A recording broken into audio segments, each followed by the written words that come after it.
Fikir masalah dah habis. Dia kena cari jalan penyelesaian. Tu dah. Oh, ngawet asal apa kaki orang dia. Habis fitih je. Kita nak cari fitih. Yang kawet habis fitih. Panas-panas lagi dengan sawit-awet lah. Kita kena air ni ke. Ngainnya weh. Tapi tak tahan gitu lah. Siapa je kaitnya. Tak erti nak beza tua dengan muda. Puasa tua belaka. Tua gini. Tua muda gini. Oh. Ha? Dia macam tua. Tahu? Tua sungguh. Jarah ambil air. Panas-panas le ni molek minum. Sekarang atas. Ha. Ogeh ada je. Bismillah. Oh, jadi air. Ha? Dah apa yang oh, jadi air. Dah. Bismillahirrahmanirrahim. Oh, asyik ni. Oh, aku rasa macam-macam. Kedok. Bawa air minum dulu.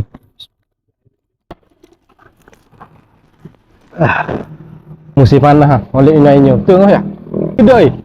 Untuk musim panas ni amal lah airnya. Kalau nak sedap lagi, molek lagi, kasiat lagi, peruh dengan lima lagi bagus. Sungguh percaya dengan hoyak. Amalan orang-orang lama.